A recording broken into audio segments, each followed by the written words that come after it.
상상해 보세요.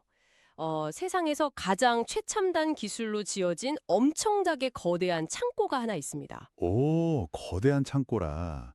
벌써부터 무슨 내용일지 궁금한데요? 그쵸?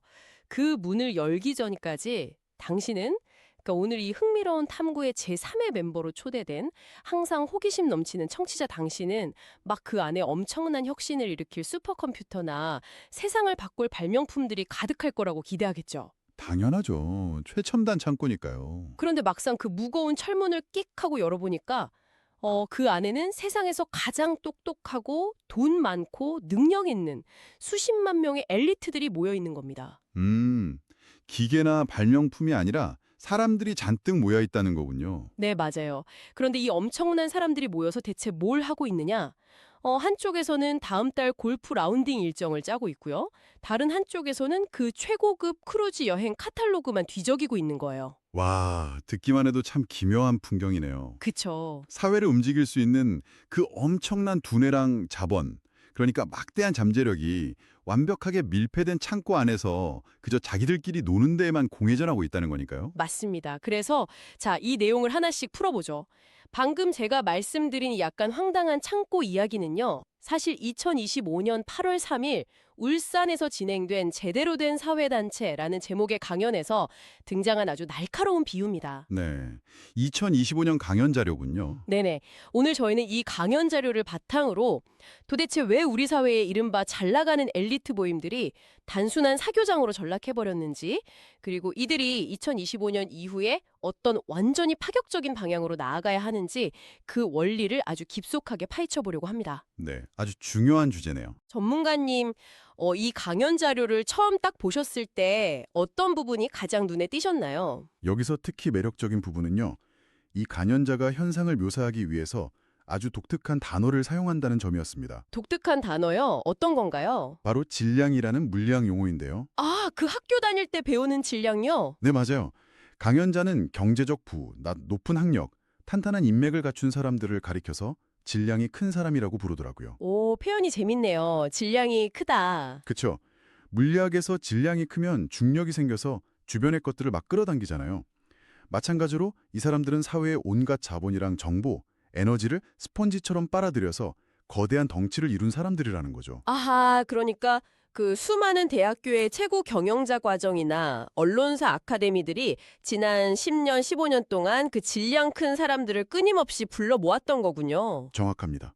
그렇게 모아놓기만 한 거죠. 그런데 앞서 제가 그 창고 비유에서도 말했지만 정작 그렇게 잔뜩 모아놓고는 사회를 위해 아무것도 안 하고 골프만 친단 말이죠. 네, 안타까운 현실이죠. 여기서 제가 정말 이해가 안 가는 부분이 하나 있습니다.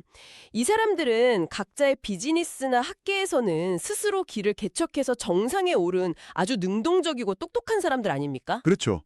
엄청난 능력자들이죠. 그런데 왜 모이기만 하면 갑자기 방향타를 잃은 배처럼 노는 데에만 시간을 낭비하는 걸까요? 이거 그냥 본성 자체가 이기적이어서 그런 거 아닌가요? 사실 그렇게 생각하기가 참 쉽죠. 하지만 강연자는 그 원인을 개인의 이기심이나 도덕성 부족에서 찾지 않습니다. 아, 도덕성의 문제가 아니라고요? 네, 이 대목이 아주 중요한데요.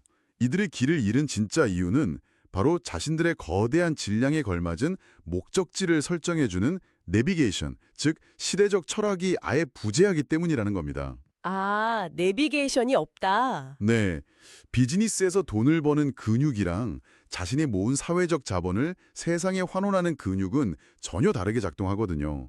그런데 그걸 가르쳐주는 사람이 아무도 없었던 거죠. 와, 그러니까 운전면허는 없는데 배기량이 엄청난 페라리에 타 있는 격이네요. 차는 막 너무 좋고 시동도 걸려 있는데 목적지를 찍어주는 사람이 없으니까 그냥 주차장에 차를 세워두고 그 안에서 비싼 오디오로 음악이나 들으면서 놀고 있다는 거군요. 와, 아주 정확하고 생생한 비유입니다. 원문을 보면 이 엘리트들을 가리켜서 사회의 희생을 먹고 기운을 담고 있는 사람들이라고 표현을 하거든요. 사회의 희생을 먹었다. 굉장히 강렬한 표현이네요. 그렇죠. 즉, 당신이 성공해서 거대한 질량을 갖추게 된 것은 당신 혼자 잘나서가 아니라는 겁니다. 혼자만의 힘이 아니다. 네, 공장을 돌려준 노동자, 당신의 물건을 사준 소비자, 그러니까 보이지 않는 수많은 사회 구성원들의 에너지가 당신에게 응축된 결과라는 거죠. 맞아요. 사실 다 연결되어 있으니까요. 그렇기 때문에 이 질량은 결국 다시 사회를 위해 써야만 하는데 도대체 어떻게 써야 할지 그 매뉴얼이 없다는 게 이 창고 안의 진짜 비극인 겁니다. 아, 정말 공감이 갑니다. 그런데 그렇다면 과거에는 어땠나요? 이런 사회단체들이 뭐 처음부터 골프나 치는 모임은 아니었을 텐데요. 제가 알기로는 예전에는 꽤 훌륭한 구호 활동도 많이 했던 걸로 기억하거든요. 맞습니다. 이걸 더 큰 흐름과 연결해 보면요. 강연자도 그 점을 확실히 짚고 넘어갑니다. 과거에 라이언스 클럽이나 로타리 클럽 같은 서구의 대형 사회단체들이 처음 대한민국에 들어왔을 때를 한번 생각해 보죠. 네네. 그때 어땠죠? 그때는 소아마비 퇴치나 장티푸스 예방 같은 아주 직관적이고 전 세계적인 대의 명분이 명확하게 있었습니다. 아, 질병 퇴치 같은 거요? 네. 그리고 한국인 특유의 엄청난 실행력으로 이 명분에 적극적으로 동참했죠. 자본을 모으고 행사를 주최하고 엄청난 에너지를 쏟아부어서 전 세계 지부 중에서 가장 모범적으로 이 미션들을 수행해냈습니다. 잠깐만요. 질병 퇴치에 그렇게 크게 기여했다면 엄청나게 좋은 거 아닌가요? 과거에 그렇게 훌륭한 역할을 수행했는데 어쩌다 지금은 길을 잃었다고 평가받는 건가요? 훌륭한 역할을 한 것은 분명한 사실입니다. 하지만 거기에 치명적인 한계가 있었죠. 어떤 한계요? 우리는 서구에서 만들어진 훌륭한 명분을 수입해서 실행하는 데는 정말 세계 최고였지만 정작 우리만의 명분을 창조하는 단계로는 넘어가지 못했다는 겁니다. 그래서 이 모든 게 대체 무슨 의미일까요? 그러니까 남의 기획안을 실행하는 외주 제작사로는 완벽했지만 정작 우리만의 오리지널 콘텐츠를 만들지는 못했다 이런 건가요? 바로 그겁니다. 마치 글로벌 프랜차이즈 식당의 지점장으로서 본사의 레시피대로 햄버거를 완벽하게 구워내는 데는 성공을 했어요. 네네, 장사는 잘한 거죠. 그런데 정작 그 프랜차이즈 계약이 딱 끝난 뒤에 나만의 독창적인 요리를 개발할 능력이 없어서 그냥 텅 빈 주방에 멍하니 서 있는 것과 똑같은 상황입니다. 아, 비유가 확 와닿네요. 결국 남의 옷을 입고 우리만의 브랜드를 만들지 못한 채 제자리 걸음을 하고 있다는 거군요. 맞습니다.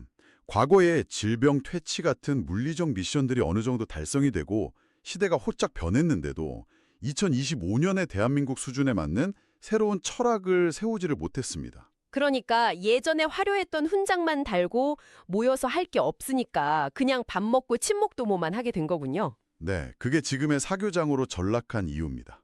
아, 이제야 완벽하게 이해가 됩니다. 남의 나라 이론이나 과거의 영광에만 기대어서 겉멋을 부리는 시대는 완전히 끝났다는 거군요. 그렇죠. 그렇다면 여기서 필연적으로 아주 무거운 질문이 따라옵니다. 이 거대한 질량을 가진 엘리트들이 2025년 지금 이 텅 빈 주방에서 새롭게 만들어내야 할 대한민국만의 오리지널 레시피, 즉 새로운 아젠다는 대체 무엇인가? 가장 핵심적인 질문이죠. 보통 이런 단체들은 무슨 기후위기 대응이나 탄소 중립, 제3세계 빈곤 퇴치 같은 아주 거창하고 글로벌한 아젠다를 내세우기 좋아하잖아요. 네, 흔히들 그런 멋진 구호를 걸어놓죠. 그런데 여기서부터 정말 흥미로워집니다. 강연자가 꺼내든 아젠다는 그런 추상적인 세계 평화가 아닙니다. 오, 그럼 뭐죠? 너무나 구체적이고 차갑고 뼈아픈 대한민국의 현실을 정조준하고 있죠. 바로 대한민국 자살 제로라는 아젠다입니다. 대한민국 자살 제로요. 와, 확실히 일반적인 사교 클럽의 그 화려한 슬로건이랑은 거리가 멀고 굉장히 무거운 주제네요. 네, 아주 현실적이고 무겁죠. 강연 자료를 읽으면서 저는 강연자의 아주 어두운 농담 하나가 뇌리에 확 꽂혔습니다. 밀레니엄 시대 이후 거의 10년, 20년 가까이 자살률 1위를 하고 있는데 이걸 오래 하면 세계에서 올림픽 메달이라도 주느냐? 아니면 무슨 효행상이라도 타려고 이러는 거냐? 이 대목이요. 와, 굉장히 잔인할 정도로 날카로운 다크 유머죠. 네, 맞아요. 강연자는 심지어 엘리트들이 이 상황을 방치하는 것에 대해서 천벌을 받을 일이라면서 굉장히 강도 높게 질타하더라고요. 네, 분노가 느껴질 정도죠. 전문가님, 여기서 저희가 뭐 이 강연자의 감정에 무조건 휩쓸릴 필요는 없겠지만 도대체 왜 강연자가 이렇게까지 극단적이고 격앙된 어조로 엘리트들을 공격하는 건가요? 그 분노의 밑바탕에 깔린 논리적 근거가 무엇인지 진짜 궁금합니다. 그 논리의 핵심은요. 바로 거대한 구조적 모순에 대한 지적입니다. 구조적 모순이요? 네. 강연자가 보기에 지금의 대한민국은 인류의 엄청난 지식과 문화, 경제적 에너지를 다 흡수해서 역사상 유례 없이 똑똑하고 능력 있는 엘리트들을 배출해낸 나라거든요. 네, 우리나라 사람들 정말 똑똑하고 능력 있죠. 그런데 그렇게 축복받은 환경에서 거대한 질량을 쌓은 사람들이 밖으로는 아프리카 우물을 파준다고 화려하게 자랑하면서 돌아다녀요. 아, 사진 찍고 기사 내고 하잖아요. 그렇죠. 그런데 정작 자신들의 발밑에서 같은 사회 시스템을 공유하는 이웃들이 10년 넘게 세계에서 가장 많이 스스로 목숨을 끊고 있는 현실은 철저히 외면하고 있다는 거죠. 아, 그러니까 이게 단순한 도덕적 분노라기보다는 사회적 자본의 직무유기를 아주 논리적으로 비판하는 거군요. 정확합니다. 내 집 안에서 가족이 막 피를 흘리고 쓰러져 있는데 동네방네 돌아다니면서 남의 집 담장을 고쳐주는 척하는 그 위선적인 구조 자체를 깨부수라는 거네요. 맞아요. 진정한 글로벌 리더십은 남에게 보여주기 위한 폼나는 구호가 아니라는 거죠. 내 사회 내부의 가장 절박하고 치명적인 생존 문제부터 해결하는 데서 출발해야 한다는 아주 냉정한 분석입니다. 좋습니다. 위기에 대한 진단, 그리고 자살 제로라는 새로운 목표까지는 아주 명확해졌습니다. 하지만 현실적인 문제로 한번 들어가 보죠. 네, 현실을 봐야죠. 이런 최고급 사교 모임이나 단체들은 보통 가입비만 수천만 원에 연회비도 엄청나잖아요. 이 비싼 모임의 구조를 그냥 그대로 둔 채 간판만 자살 예방 클럽으로 바꾼다고 해결될 문제가 절대 아닐 텐데요. 어떻게 구체적으로 바꾼다는 건가요? 이 대목에서 아주 중요한 질문이 떠오르네요. 그래서 강연자가 제시하는 해결책이 정말 파격적입니다. 오, 파격적인 해결책이요? 이름하여 사회 부모 클럽, 소셜 페런츠 클럽이라는 새로운 패러다임인데요. 이 클럽의 가장 큰 특징은 진입장벽을 완전히 부숴버렸다는 데 있습니다. 진입장벽을 부셨다. 네, 가입비 수천만 원이 아니라 상징적으로 단돈 3만 원의 회비만 내면 누구나 동참할 수 있는 시스템을 제안하죠. 잠깐만요. 3만 원이요? 아니 수십억 자산을 굴리는 CEO들이 모인 단체인데 회비를 오히려 10,000원 단위로 뚝 낮춘다고요? 근데 3만 원이요? 언뜻 들으면 전혀 이해가 안 갑니다. 자살 예방 같은 거대한 사회적 문제를 해결하려면 오히려 기부금을 수억씩 걷어서 예산을 팍팍 늘려야 하는 거 아닌가요? 돈이 줄어들면 할 수 있는 일도 당연히 줄어들잖아요. 바로 그 지점이 기존의 자선 프레임이랑 새로운 사회적 연대 프레임을 가르는 결정적 차이입니다. 아, 프레임 자체가 다르군요. 네, 강연자가 3만 원이라는 아주 낮은 금액을 설정한 메커니즘을 이해해야 하는데요. 수억 원의 기부금을 내는 건 소수의 자산가들만이 할 수 있는 시혜적 행동입니다. 그냥 돈을 내고 마음의 짐을 덜어버리는 거죠. 나는 돈 냈으니까 할 일 다 했다. 약간 이런 거네요. 그렇죠. 하지만 진입장벽을 3만 원으로 낮추면 어떻게 될까요? 금액의 크기가 아니라 타인의 아픔에 기꺼이 동참하겠다는 의지와 사회적 책임감을 가진 수많은 사람들이 모일 수 있습니다. 아하, 돈 액수가 중요한 게 아니군요. 네, 소수의 지갑을 여는 것이 아니라 다수의 관심과 관계망을 촘촘하게 엮어내는 것이 진짜 목표이기 때문입니다. 아, 그러니까 돈으로 문제를 외주주는 게 아니라 사람들이 직접 참여하는 거대한 네트워크 자체를 만든다는 거군요. 맞습니다. 그런데 원문 논리 중에서 제가 정말 혼란스러웠던 부분이 하나 있습니다. 아까 강연자가 자살 방지가 아니라 해결을 해야 한다고 했잖아요. 네네. 그러면서 이런 말을 합니다. 자살을 방지하려고 노력해서 2명을 안 죽게 하면 다른 곳에서 20명이 죽어나간다. 이게 대체 무슨 소린가요? 2명을 살렸으면 좋은 거지. 왜 20명이 더 죽는다는 건가요? 이 인과관계가 저는 전혀 이해가 안 갑니다. 사실 이 강연에서 가장 날카롭고 직관에 반하는 통찰이 바로 그 부분입니다. 자, 그 작동 원리를 제가 설명해 드릴게요. 네, 꼭 좀 설명해 주세요. 벼랑 끝에 몰린 사람이 있습니다. 이 사람이 당장 떨어지지 않게 펜스를 딱 치고 상담 전화를 돌려서 2명을 극적으로 끌어올렸다고 칩시다. 네, 다행이죠. 이게 바로 방지입니다. 그런데 이 2명을 구했다는 사실에 사회는 안도하고 만족해버립니다.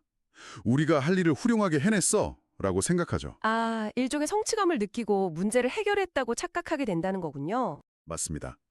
하지만 정작 수많은 사람들을 그 벼랑 끝으로 계속해서 밀어붙이고 있는 거대한 불도저, 즉 끔찍한 사회적 고립이나 극단적인 양극화, 실패를 용납하지 않는 경쟁 시스템이라는 근본 원인은 전혀 고쳐지지가 않았습니다. 아, 불도저는 계속 밀고 있네요. 네, 엘리트들이 펜스를 치는 데만 집중하고 본질적인 구조를 방치하는 사이 보이지 않는 사각지대에서는 여전히 그 불도저에 밀려서 20명이 새롭게 벼랑 아래로 떨어지고 있다는 겁니다. 와, 결국 증상만 치료하고 원인을 방치하면 희생자는 오히려 늘어난다는 아주 무서운 경고죠. 와, 진짜 머리를 한 대 세게 맞은 것 같네요. 그러니까 당장 피나는 곳에 밴드만 붙여주고 우린 할 일 다 했다면서 다시 골프장으로 돌아갈 게 아니라 그 사람들이 왜 계속 다치는지 그 위험한 기계 자체를 멈춰 세워야 한다는 거군요. 바로 그겁니다. 그렇다면 이 사회보모 클럽의 멤버들은 일상에서 구체적으로 어떤 역할을 하게 되는 건가요? 단순히 모여서 탁상공론만 하는 건 아닐 텐데요. 그래서 이름이 부모인 겁니다. 부모는 자식이 배고플 때 밥 한 끼 사주고 딱 끝내는 후원자가 아니잖아요. 절대 아니죠. 끝까지 책임지죠. 자식이 스스로 일어설 수 있는 환경을 만들어주고 심리적인 안전망이 되어주죠. 사회부모 클럽의 엘리트들은 자신들이 가진 그 거대한 질량을 직접적으로 나눕니다. 직접 나눈다? 네, 자신들의 탄탄한 인맥과 네트워크를 고립된 청년들이랑 연결해주고 비즈니스 노하우를 전수하면서 멘토링을 하고요. 실패해도 다시 일어설 수 있는 작은 커뮤니티들을 사회 곳곳에 모세혈관처럼 만들어내는 겁니다. 아, 파편화된 개인들을 다시 묶어주는 강력한 접착제 역할을 하는 거네요. 그렇죠. 기부금을 툭 던지는 물주가 아니라 사회적 고아나 다름없이 고립된 사람들에게 든든한 비빌 언덕이 되어주는 진짜 어른의 역할을 한다는 거군요. 정확합니다.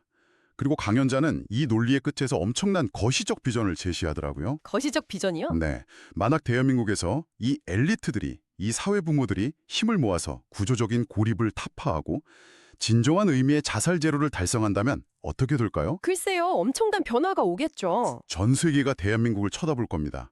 선진국병이라 불리는 고립과 절망을 극복한 최초의 롤모델이 되는 거죠. 아, 과거의 그 서양에서 두려운 명분을 단순히 따라하던 수준을 완전히 넘어서게 되는 거네요. 그렇습니다. 과거 질병 퇴치 모델을 수입했던 우리가 이제는 정신적 빈곤과 사회적 단절에 치유라는 21세기 인류의 가장 심각한 과제를 우리 손으로 해결해내는 겁니다. 와, 그때 대한민국의 클럽은 전 세계로 이 시스템을 수출하는 세계 사회부모로 우뚝 서게 된다는 거대한 청사진입니다. 와, 그 창고 안에서 골프 잡지만 보던 엘리트들이 밖으로 나와서 사회의 부모가 되고 결국 세계의 롤모델이 된다. 진짜 거대한 퍼즐이 머릿속에서 완벽하게 맞춰지는 기분입니다. 네, 정말 가슴이 뛰는 비전이죠. 자, 지금 이 방송을 들으면서 끄덕끄덕하고 계신 당신, 혹시 속으로 좋은 얘기긴 한데 나는 수십억 자산가도 아니고 유명한 단체 회원도 아닌데 나랑 무슨 상관이지? 라고 생각하셨나요? 하지만 이 이야기는 결코 남의 이야기가 아닙니다. 맞아요. 우리 모두의 이야기죠. 지금 당장 당신의 스마트폰 연락처나 링크드인 같은 비즈니스 네트워크 앱을 한번 열어보세요. 우리는 매일 새로운 사람을 만나고 스펙을 쌓고 인맥을 넓히면서 나름의 질량을 키워가고 있습니다. 네, 각자의 질량이 다 있죠. 그런데 당신이 그 질량을 키우는 궁극적인 목적은 과연 무엇인가요? 정보가 넘쳐나는 이 시대에 그저 나 혼자 좋은 직장 가고 잘 먹고 잘 사는 나의 이익이라는 작은 창고 안에 그 빛나는 능력을 가둬두고 계시진 않습니까? 내 주변 동료의 고립과 이웃의 아픔을 나의 문제로 인식하고 내가 가진 작은 지식과 네트워크라도 기꺼이 내어주려는 태도. 그것이 당장 오늘부터 당신이 실천할 수 있는 진짜 리더십이자 사회의 부모로서의 자세일 겁니다. 오늘 우리를 함께 파헤친 이 묵직한 탐구를 마무리하면서요. 저는 강연 원문에는 직접적으로 등장하지 않지만 이 논리의 궤적을 끝까지 따라갔을 때 필연적으로 마주하게 되는 아주 도발적인 질문 하나를 우리 청취자 여러분께 던지고 싶습니다. 네, 어떤 질문인가요? 만약 이 강연의 비전대로 우리 사회의 엘리트들이, 더 나아가 우리 사회 구성원 전체가 스스로를 단순한 타인이 아니라 서로를 구해야 할 사회적 부모로 인식하게 된다면 21세기에 우리가 전통적으로 알고 있던 가족의 의미는 도대체 어떻게 변하게 될까요? 아, 가족의 의미가요? 네. 어쩌면 우리는 생물학적으로 피를 나눈 좁은 의미의 혈연을 완전히 뛰어넘어서 사회 전체가 서로의 생존과 영혼을 책임지는 하나의 거대한 가족으로 기능해야만 간신히 살아남을 수 있는 전혀 새로운 진화의 단계로 이미 진입해버린 것은 아닐까요? 피를 나눈 가족을 넘어 사회적 가족으로의 진화. 방금 그 질문은 탐구가 끝난 뒤에도 당신의 일상 속에서 꽤 오랫동안 맴돌 것 같습니다. 당신도 오늘 하루 사람들을 만나면서 스스로에게 이 질문을 던져보셨으면 좋겠습니다. 자, 서두에 말씀드렸던 그 거대한 창고, 이제 그 무거웠던 철문을 당신이 직접 활짝 열 시간입니다. 그 안에서 먼지만 쌓여가기에는 당신이 가진 잠재력과 이 사회가 당신을 필요로 하는 그 절박함이 너무나도 큽니다.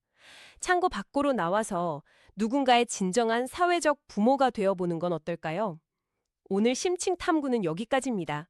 이 치열한 대화의 끝까지 함께 해주셔서 감사합니다.